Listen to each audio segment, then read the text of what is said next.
여러분들의 인생 가운데 가장 중요하고 소중한 것이 하나 있다면 무엇이겠습니까?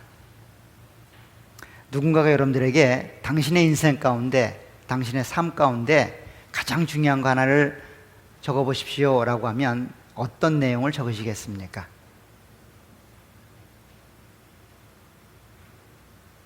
아마 나름대로 한두 개쯤은 생각이 되실 겁니다. 그런데 만약 말입니다, 여러분들의 인생 가운데 예수님이 없다면, 하나님이 존재하지 않는다면 내 인생은 어땠을까라고 한번 생각해 보신 적이 있습니까? 내가 살아온 이 인생 가운데서 하나님이라는 존재, 예수 그리스도라는 존재가 만약에 없었다면 내 인생은 어땠을까? 한번 고민해 보신 적 있으십니까?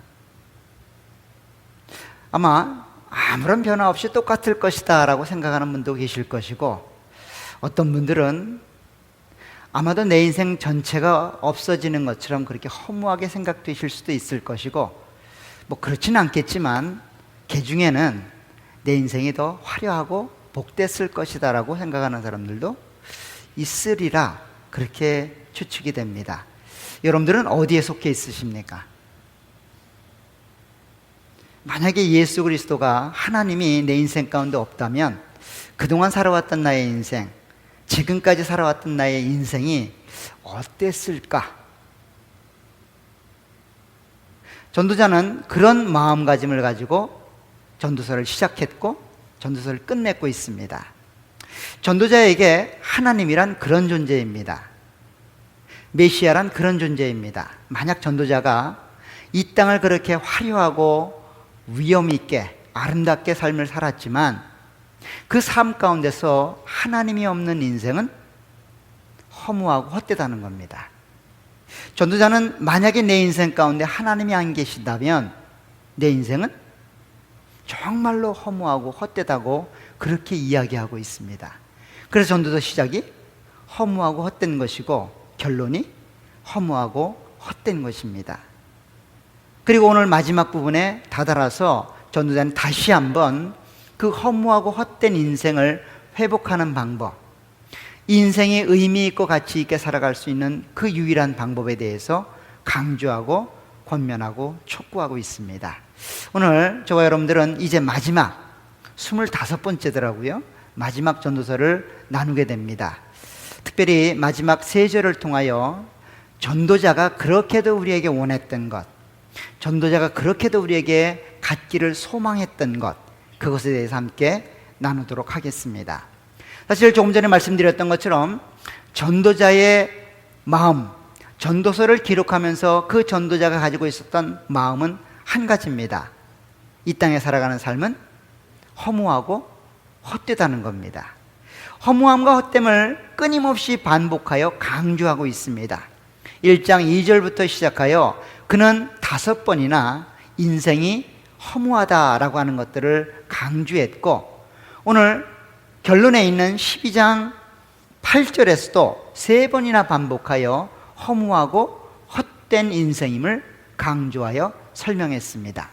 이것은 단순히 그냥 허무하고 헛된 인생이다라고 그렇게 설명하는 것이 아니라 사실은 강조하여 설명하며 무엇인가를 깨닫도록 하기 위함이었습니다. 이렇게 서론과 결론에서 허무함과 헛됨을 이야기했던 전도자는 본론에서 자기가 살았던 삶의 과정과 삶의 경험들을 이용해서 얼마나 허무하고 헛된지를 증거로 제시하고 있습니다. 그는 왕이었고 그는 부를 누렸고 명예와 권세를 누렸습니다. 사람으로서는 그보다 더 누릴 수 없을 만큼 그는 최상의 최고의 권력과 힘과 삶의 아름다움, 재미를 다 본 사람입니다. 그런데 그가 허무하고 헛된 인생이라고 결론 짓고 있습니다. 사실 이것은 단순히 우리가 살아가는 삶이 의미가 없다라는 말보다는 그것을 통하여 무엇인가를 말하려고 했던 거죠. 즉 땅에서의 삶, 하나님이 없이 그냥 살아가는 이 땅에서의 삶은 그처럼 허무하다는 겁니다. 전도자는 자기 인생 가운데 하나님을 빼버리면 자기 인생이 아무것도 아닌 것처럼 그렇게 느껴졌습니다. 사실 저도 전도서를 마무리 지으면서 그런 생각을 한번 해보았습니다. 만약에 내 인생에 예수 그리스도가 안 계시다면 나는 어떤 인생을 살고 있을까? 머리가 하얘지더라고요. 그렇잖아요. 제가 하는 일이, 지금까지 공부해왔던 삶이, 그리고 지금까지 나누었던 내 인생의 거의 100%가 그 예수 그리스도와 연결이 되어 있잖아요. 이런 삶을 제가 거의 30년째 살아가고 있는데, 이 30년 살았던 이 삶의 과정에서 예수 그리스도가 빠져나간다면 나는 뭐였을까? 아무것도 생각이 안 되더라고요. 아무것도 의미가 없는 것처럼 느껴지더라고요. 바로 전도자가 그런 마음으로 허무감을 이야기하고 있다라는 생각을 해보게 되었습니다. 그런데 이렇게 전도자는 자기가 전달했던, 경험했던 내용을 통하여 전달했던 그 하나님의 말씀을 혹여나 사람들이 오해할까봐 덧붙이는 말로 하나님의 말씀을 덧붙이고 있습니다. 요테르라는 명사를 통해서 두 가지 덧붙이는 말이 들어가 있는데, 그 첫 번째가 지난주에 나눴던 10절, 9절부터 11절까지의 내용입니다. 결국 전도자는 지금 자신의 경험을 통하여 그렇게 깨닫고 깨달았던 인생의 허무함, 하나님이 없이는 그 인생에 값어치가 없고 의미가 없다는 것들을 강조해 설명했던 그것이 혹 전도서를 읽고 있는 자들에게 그것은 한 개인의 이야기겠구나 라고 생각할 수 있는 그런 오류가 생길까봐 덧붙여서 이야기합니다. 그것은 개인의 이야기가 아니라는 겁니다. 그것은 어떤 한 사람이 경험했던 그 한 사람의 깨달음이 아니라는 겁니다.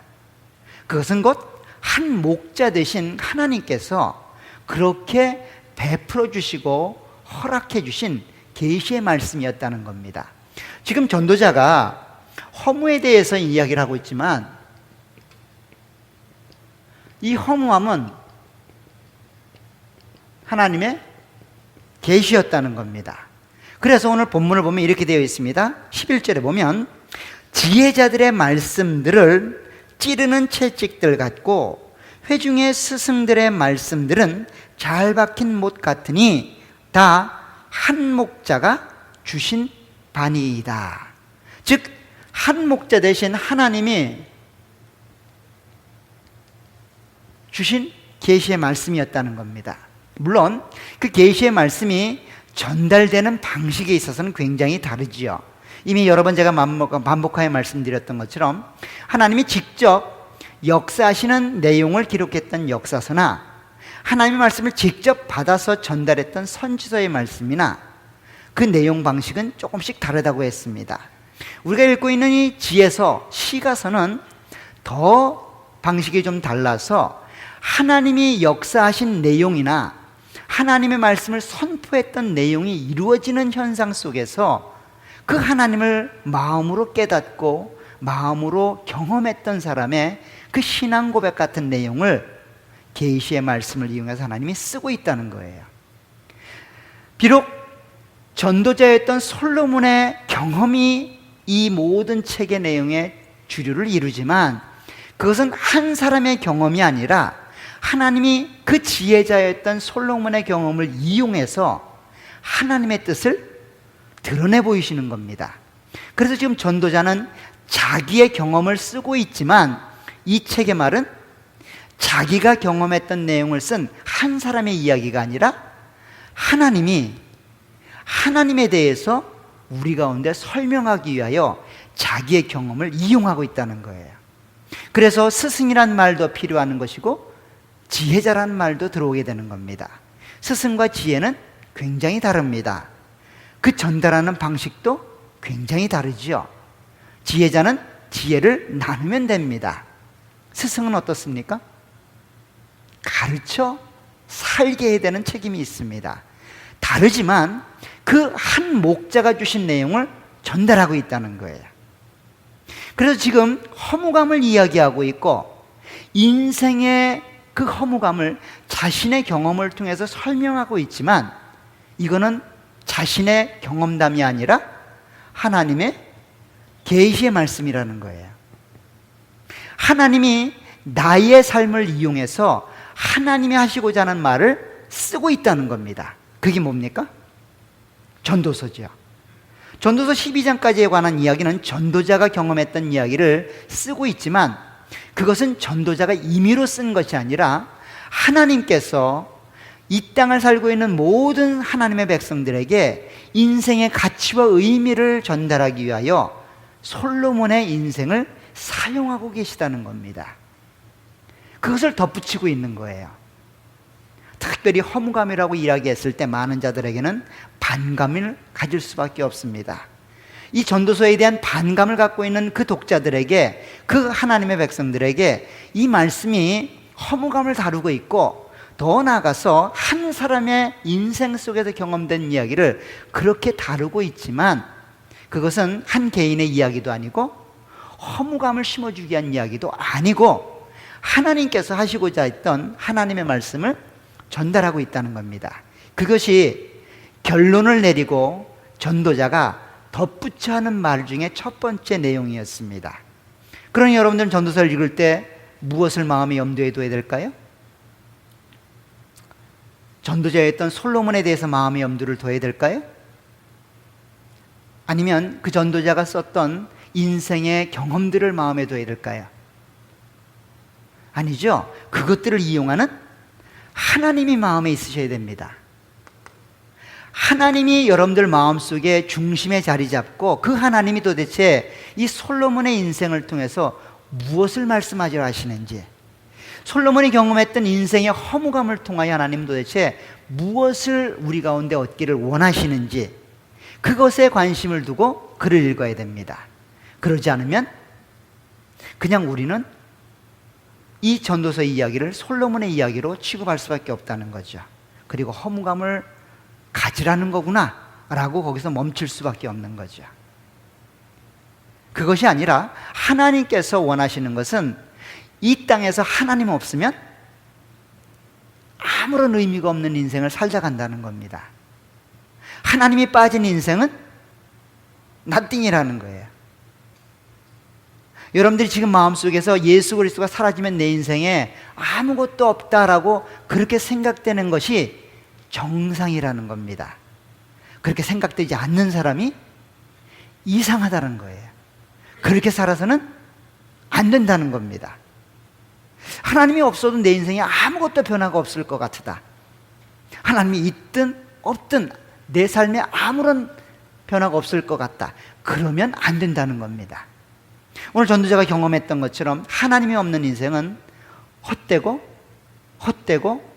헛되다라고 고백할 수 있어야 된다는 거예요.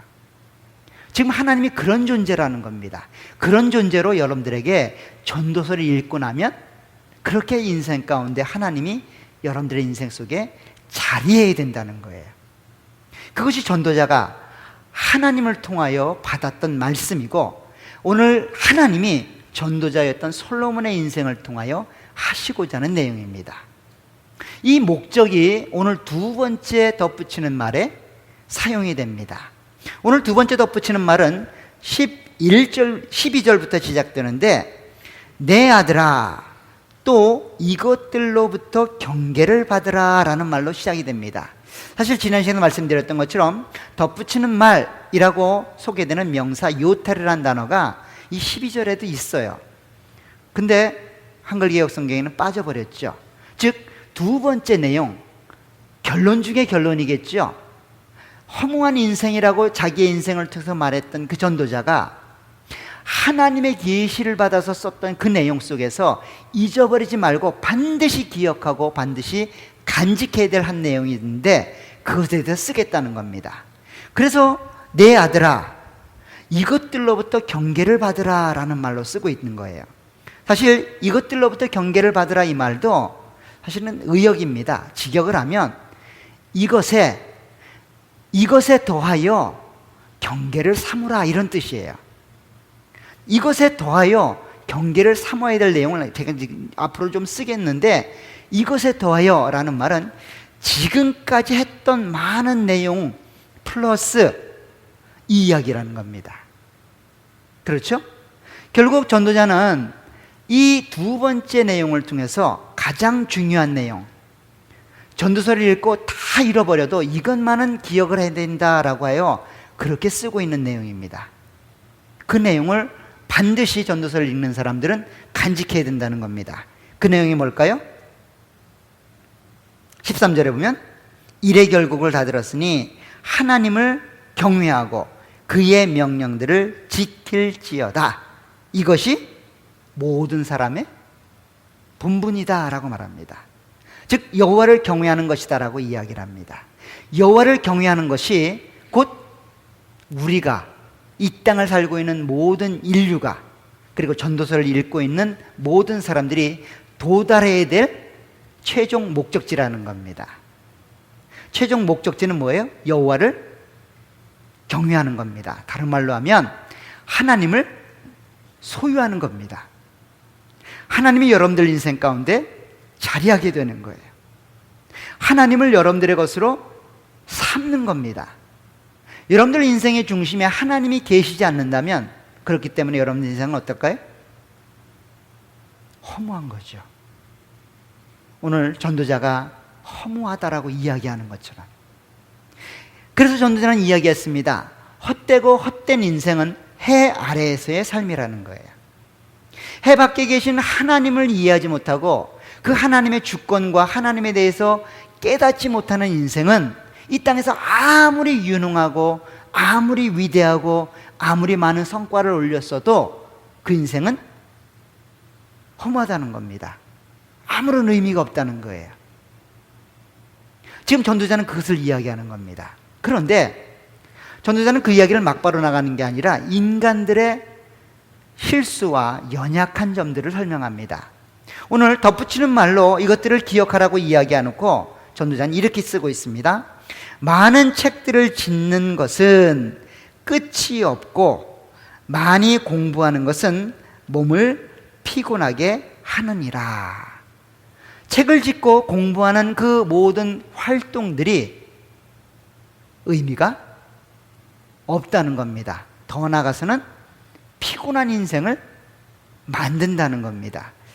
어떤 분은 이런 얘기를 하더라고요. 책 읽기를 싫어하는 분은 이 얘기를 딱 갖다 놓고, 봐라, 공부하고 책 짓는 거 다 의미가 없다. 그리고 또 잠언서에 있는 말씀, 사랑하는 자에게 잠을 주신다. 그걸 딱 갖다 붙여놓고 그렇게 이야기를 하더라고요. 근데 사실 이 이야기는 책을 짓지 말라, 공부를 열심히 하지 말라, 이런 얘기가 아니라 인간의 노력이 결코 인생의 의미와 목적을 발견하거나 찾을 수 없다는 거예요. 우리 인간은 스스로가 하나님의 은혜와 사랑이 주어지지 않은 상태에서는 그 인생의 가치와 목적을 발견할 수 있는 길이 전무하다는 겁니다. 전무하다는 거예요. 그런데 수많은 사람들은 어때요? 인생의 의미를 찾기 위해서 연구하고 노력하고 애를 쓰지요. 그런 나름대로 터득했다 해서 책을 냅니다. 근데 읽어보면 그럴듯한데 아니에요. 그런 많은 책들을 썼던 사람들이 인생 말년에 이상하게 가는 경우들을 많이 보죠. 많이 보게 됩니다. 책을 짓고 학문을 하는 것, 즉 인간이 스스로 만들어낼 수 있는 최상의 상태에 간다 한들 인생의 목적과 의미와 가치를 스스로 발견하고 스스로 깨달을 수 있는 길이 없다는 거예요. 없다는 겁니다. 다른 말로 하면 해 아래에서는 인생의 의미를 찾을 수 있는 방법이 있다는 겁니까? 없다는 겁니까? 없다는 거예요. 그래서 허무하고 헛되다는 겁니다. 아무리 석학이 되어도, 아무리 학문적인 두각을 나타내어도 그 사람이 인생의 의미를, 그 사람이 인생의 목적들을 우리에게 알려줄 수 있는 길은 없다는 거예요. 없다는 겁니다. 그 이야기를 그렇게 쓰고 있는 거예요. 그리고 전도자는 그것을 자기의 인생을 통해서 경험했죠. 그와 같은 지혜자는 없을 겁니다. 그는 지혜의 왕입니다. 그냥 왕이었지만 지혜로는 타의 추종을 불허하는 그런 지혜자였습니다. 그가 깨달은 게 뭐예요? 인간의 불의, 인간의 죄악, 인간이 만들어내는 모든 것들이 죄라는 겁니다. 결국 인간의 노력과 인간의 열심으로는 결코 아무것도 할 수 없다는 거예요. 그럼 어떻게 하면 인생의 의미를 깨달을 수 있을까요? 하나님께서 우리 가운데 찾아오셔야만 가능하다는 겁니다. 이 해 아래에서는 아무리 발버둥 치고 노력해도 그 인생의 의미를 깨달을 수 없는데, 해 밖에서부터 무엇인가를 주어지면 그때부터는 눈이 띄기 시작한다는 거예요. 눈이 띄면 그때부터 보이기 시작을 합니다. 보이기 시작을 해요. 여러분들 혹시 오늘 교회 예배당 들어오면서 교회가 바뀐 거를 한번 보신 적 있으십니까? 교회 예배당 이렇게 딱 차에서 내려서 들어오시면서 바뀐 게 뭐가 있는 게 보시던가요?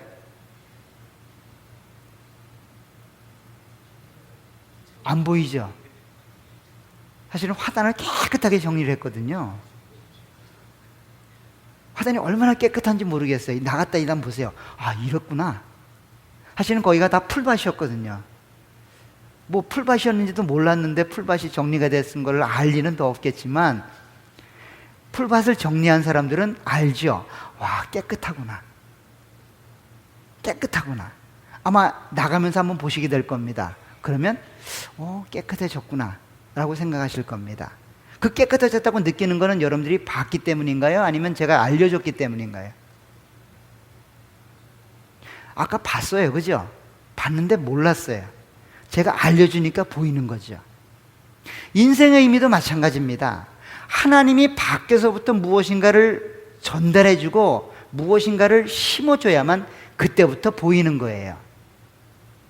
그 심어주고 전달해주는 그 내용이 없다면 우리는 봐도 못 보는 겁니다. 들어도 못 듣는 겁니다. 그렇죠?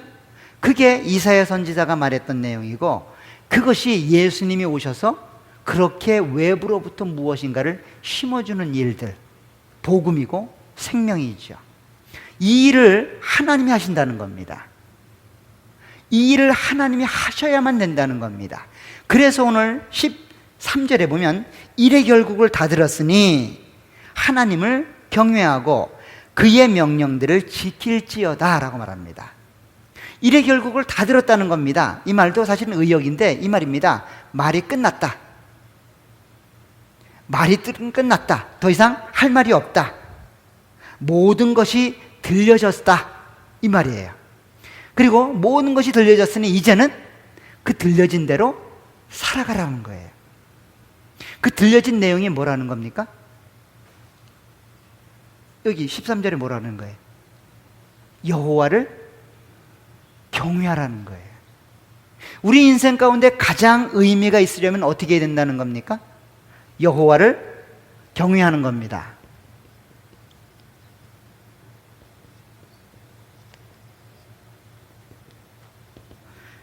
하나님 여호와를 경외하는 삶을 살으라는 거예요.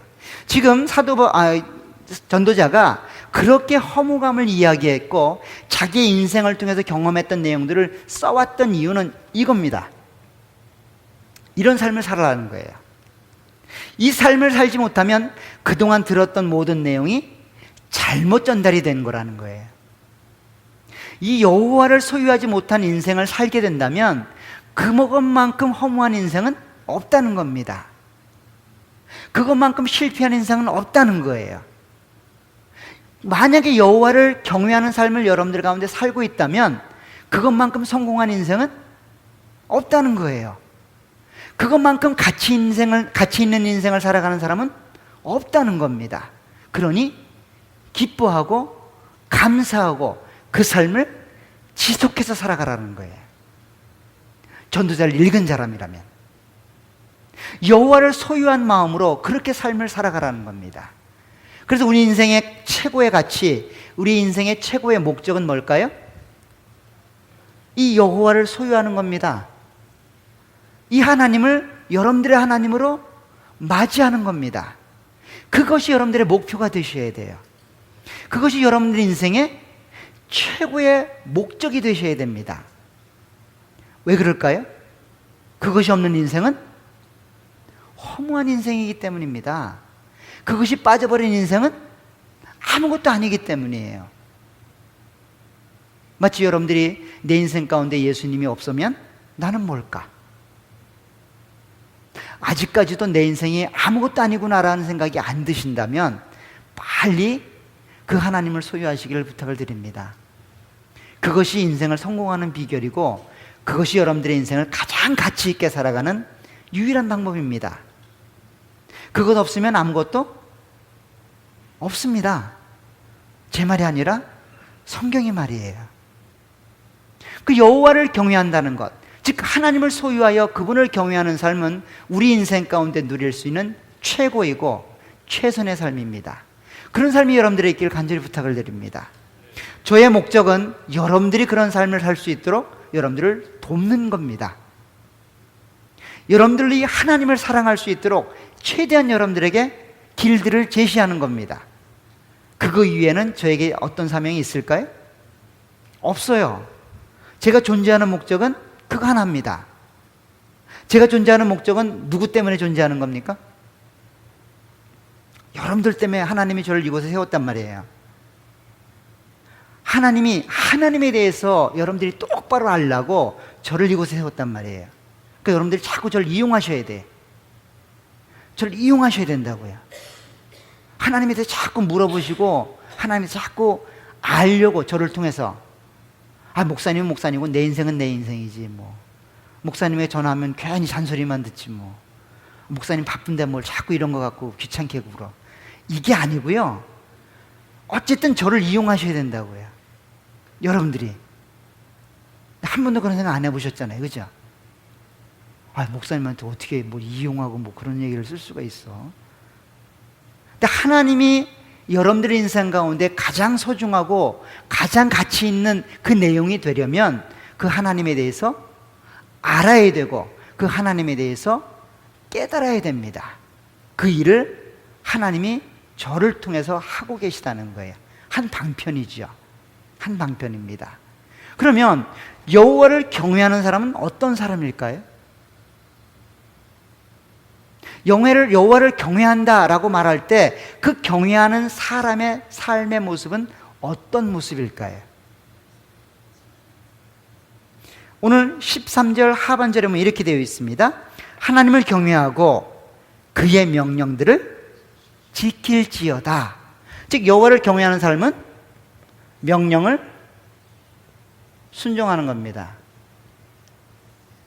하나님의 말씀을 지키는 삶을 살아가는 게 여호와를 경외하는 삶이라는 거예요. 즉 하나님의 말씀에 여러분들의 의지와 뜻을 들여서 그 말씀이 여러분들 삶들 가운데 열매 맺도록 하는 것, 그것이 여호와를 경외하는 삶이라는 겁니다. 즉 성경 말씀을 읽고 그 말씀을 통하여 하나님을 만나고 그 말씀을 통하여 하나님이 요구하는 삶에 대해서 깨닫고 그 깨달은 내용들을 삶에 적용하는 것, 그것만이 우리의 삶을 가장 가치 있고 의미 있게 만들 수 있는 길이라는 겁니다. 그래서 그 말씀을 깨닫고 풀어서 전달하는 제가 이곳에 있는 거라는 거예요. 그렇죠? 여러분들이 하나님 말씀을 읽는 데서 멈추는 것이 아니라 그 삶을 적용하고 삶 가운데 열매 맺도록 노력하는 것, 그것만이 여러분들의 인생 가운데 가장 가치 있는 일이고 가장 의미 있는 일이고 가장 성공적으로 살아갈 수 있는 길이라는 겁니다. 그것 없으면 어떻게 해야 된다는 거예요? nothing이라는 거예요. nothing. 아무것도 없다는 거예요. 내가 그렇게 열심히 쌓아올린 그 많은 일들, 맺어왔던 그 많은 관계들, 그 많은 노력들 다 의미가 없나? 하나님 없으면 의미 없습니다. 제 말이 아니라 성경의 말입니다. 정말 그렇냐고요? 정말 그렇습니다. 안 그럴 것 같다고요? 그럼 그렇게 한번 가보세요. 끝에 가면 알게 되실 겁니다. 그런데 이런 하나님을 경외하고 그분의 말씀에 순종하는 삶을 살아가는 우리들에게 한 가지 고민이 있어요. 이미 전도자는 이야기를 했습니다. 그렇게 하나님 말씀을 지키며 이 땅을 살아가는데 마치 세상에서 일어나는 모든 일들이 그 하나님이 없는 것처럼 일어나는 일들을 보게 될 때 우리의 마음이 갈등과 번민에 쌓이게 된다는 거예요. 악과 선이 전도된 채 일어나는 일들을 우리는 날마다 경험하게 된다는 겁니다. 선이 이겨야 되는데, 의가 이겨야 되는데 악이 이기는 경우를 틈틈이 우리가 경험하게 된다는 거예요. 때로는 내 인생 속에서 정직하고 바르게 살 때보다 불의하고 조금은 편법을 쓸 때가 일이 절달되는 것들을 느끼게 된다는 거예요. 그러면서 어떤 마음이 생길까요? 어떤 게 옳은 거지? 이렇게 살면 안 된다고 성경이 말하는데 이렇게 살면 인생이 더 편한데 도대체 어떻게 해야 되지? 라고 하는 마음의 갈등들이 있으실 겁니다. 그것은 이미 7장, 8장을 통해서 얘기했던 것처럼 하나님이 때를 따라 일들을 아름답게 해나가지만 그 일이 사람들의 마음속에서 가리워져 있다는 거예요. 특별히 3장에서 보면 하나님이 때를 따라 아름답게 일들을 만들어 가시고 완성시켜 가시지만 그 시와 종을 하나님이 사람들의 마음속에서 가려놨기 때문에 우리는 불확실한 시대를 사는 것처럼 그렇게 살아가고 있다는 겁니다. 그래서 여호와를 경외하고 그분의 명령을 지켜 나가 순종하고 싶은데 그런 삶을 한두 번 살아보는데 자꾸만 넘어지는 건 왜 그런 거예요? 현실에서 그런 일들을 우리가 경험하게 되기 때문입니다. 그래서 일의 결국을 다 듣고 여호와를 경외하고 그것이 사람의 본분인 줄 알아 하나님 말씀을 철저히 지키는 자들이 마지막으로 기억해야 될 한 가지가 있습니다. 그것이 오늘 마지막 절입니다. 오늘 14절을 보면 이렇게 되어 있습니다. 하나님은 모든 행위와 모든 은밀한 일을 선악간에 심판하시리라. 그 마지막 때에 하나님이 심판하신다는 겁니다. 그 죽음에 있는 하나님의 심판을 여러분들 마음속에 기억하고 살아가라는 거예요. 그 마지막 하나님이 모든 것들을 선악간에, 모든 일들을 선악간에, 은밀하고 아무도 모르게 저지른 그 모든 일들을 선악간에 하나님이 심판하시겠다는 겁니다. 여러분들 마음속에 억울함, 분함, 하나님이 이래도 됩니까? 라고 그렇게 하나님 앞에 항변했던 그 내용들, 그 하나님이 다 기억하고 계시다는 겁니다. 하나님이 다 하나하나 다 적고 있다는 겁니다. 그 하나님을 기억하라는 거예요. 그 하나님을 소망하고 바라보라는 겁니다. 그러면 이 땅에서 아무리 억울한 일을 당해도 하나님을 경외하고 그분의 말씀을 지켜나가는 삶은 계속될 수 있을 겁니다. 아무리 억울한 일을 당하고 아무리 절망스러운 상황에 다다른다 할지라도 우리의 본분인, 우리 인생의 가장 가치 있는 일인 여호와를 경외하는 삶을 끝까지 감당하실 수 있을 겁니다. 그것을 지금 살아가라는 거예요. 그래서 그 하나님을 기억하라는 겁니다. 우리 인생 가운데 얼마나 크고 작은 일들이 많습니까? 남에게 내놓을 수 없는 많은 아픔들도 있을 겁니다. 그럴 때 여러분들이 기억해야 될 건 누굽니까? 여러분 인생의 주인 되신 그 하나님이에요. 그 하나님을 여러분들이 소유하고 있다는 생각을 하시길 간절히 부탁을 드립니다. 그 하나님을 경외하는 마음을 여러분들 가운데 마음속에서부터 시작하시길 간절히 부탁을 드립니다. 그러면 여러분들의 인생은 가장 의미 있는 인생이 될 겁니다. 가장 가치 있는 인생이 될 겁니다. 그 하나님이 사라지면 우리의 인생은 허무하고 헛된 인생이 될 겁니다. 절망 가운데서 그냥 그렇게 쓰러져 망하고 말 겁니다. 전도자는 지금 그 얘기를 하고 있는 거예요. 전도서를 읽고 이제 세상을 향해서 달려나가는 우리들에게 하나님은 그렇게 다시 한번 말합니다. 눈을 들어 하나님을 바라보라는 겁니다. 여러분들 인생 가운데 가장 소중한 그 내용으로 그 하나님을 소유하라는 겁니다. 그 여호와 하나님을 여러분들의 하나님으로 맞이하고 살아가라는 겁니다. 그런 사람은 여호와를 경외하게 됩니다. 그런 사람은 그 여호와의 명령과 말씀에 순종하게 됩니다. 그런 사람은 그 말씀을 주야로 묵상하게 되고 그 말씀에 주어진 대로 살도록 노력해 갈 겁니다. 그리고 끊임없이 인생 가운데서 마지막 때 우리를 의의 면류관으로 그렇게 받아주실 그 하나님을 생각하여 이 땅의 삶을 인내하실 수 있으실 겁니다. 그런 삶이 우리 모두에게 있기를 간절히 축원합니다. 특별히 전도서를 통해서 우리가 경험할 수 있는 일, 때로는 우리가 경험할 수 없는 일까지 대리적으로 경험했던 전도자의 고백을 통하여 여러분들이 사람의 본분인 그 여호와를 여러분들의 소유로, 여러분들의 하나님으로 그렇게 맞이하시고 그분을 경외하는 그런 삶이 되시기를 간절히 축원합니다. 기도하도록 하겠습니다. 하나님 아버지, 주의 은혜와 은총을 감사합니다. 우리 인생 가운데 그렇게 하나님이 소중한 분으로, 의미 있는 분으로, 가치 있는 분으로 그렇게 자리 잡기를 소원합니다. 하나님이 내 인생 가운데, 우리의 인생 가운데 아니 계신다면 내 인생에 아무런 의미가 없음을 나로 깨닫게 하셔서 그 하나님을 소유하도록, 그 하나님을 내 마음의 주인으로 삼을 수 있도록 은혜와 복으로 함께해 주옵소서. 세상에 크고 작은 많은 일들 속에 그렇게 우리의 마음이 빼앗기고 그러한 일들 가운데 우리는 절망하고 낭망하며 하나님을 경외하는 사람의 본분의 일들을 망각할 때가 있음을 고백합니다. 하나님, 우리를 불쌍히 여겨주셔서 그 하나님께 눈을 들게 하시고 그 하나님께 소망을 둘 수 있도록 은혜와 복으로 함께해 주옵소서.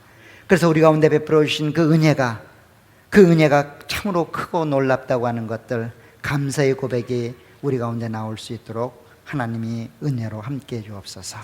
예수님의 이름으로 기도합나이다. 아멘.